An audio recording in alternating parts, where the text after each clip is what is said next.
Yo, salut, c'est là, j'espère que tu vas bien, moi ça va très bien, comme d'habitude. J'ai pas trop le temps de faire des vidéos en ce moment, voilà pourquoi je fais la review de Kung Fu Panda.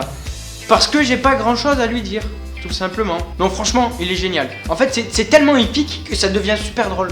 Même la scène finale, je vais pas vous la spoiler, super épique avec le guerrier dragon, wouah. Et là, il tombe comme une merde, c'est juste trop drôle. La guerre est déclarée, c'est une blague. Aïe. Et c'est ça qui est génial parce que t'as tout le temps de l'humour au premier degré. Donc que tu sois un enfant ou un adulte, tu comprends tout le temps les vannes, c'est juste trop drôle. Je crois que j'ai passé la moitié du film à me poutrer la gueule sur ce film. Il est juste génial. Un truc de fou, franchement c'était bien. Dommage que Po à la fin il meurt. C'est pas vrai, c'est bon. Il meurt pas longtemps. Ça va pas trop spoiler, ça va parler que de ce qu'il y a dans la bande-annonce.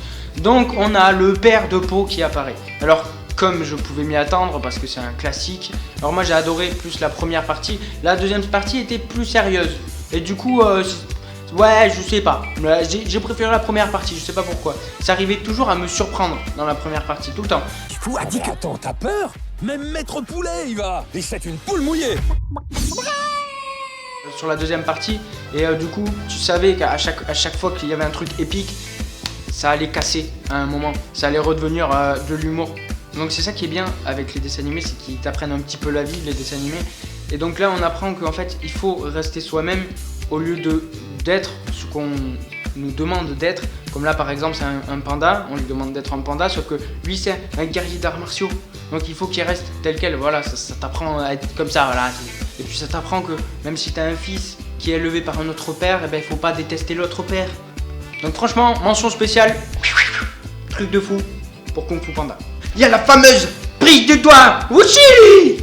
Woutou. Non franchement, il y a énormément de fanservice, c'est sympa.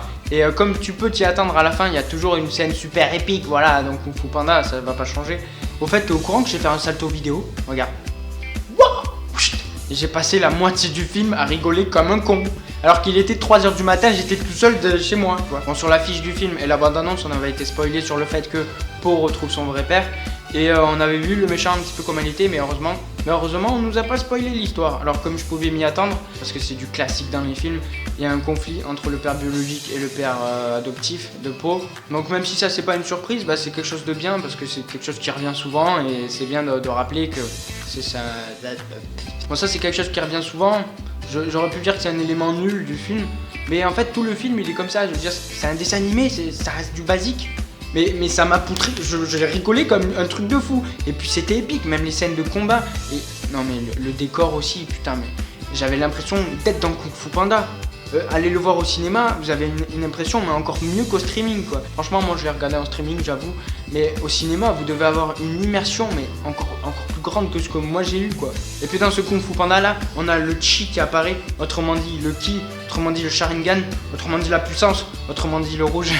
Donc le chi c'est une énergie que tu peux renvoyer sur des gens, tout ça. C'est des trucs lumineux, tout ça, voilà. Ça reste épique, n'importe quelle utilisation qu'ils en font. Comme dans chaque film, il y a la happy hand, je guéris tout le monde il a envie, tout ça. C'est un dessin animé.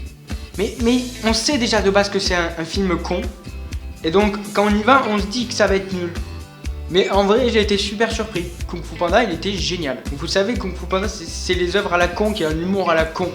Mais complètement, tellement débile, tellement tordu, que ça en devient poutrage de gueule. Poutrage de gueule. C'est le troisième, donc au fond on pourrait arriver à une espèce de recette comme ça qui se contente de se recycler. Or en réalité non, il y a une sorte de parcours comme ça, initiatique, qui avance de film en film pour arriver à cet apogée qui est contenu dans celui-là et qui est formidable. Allez, ciao.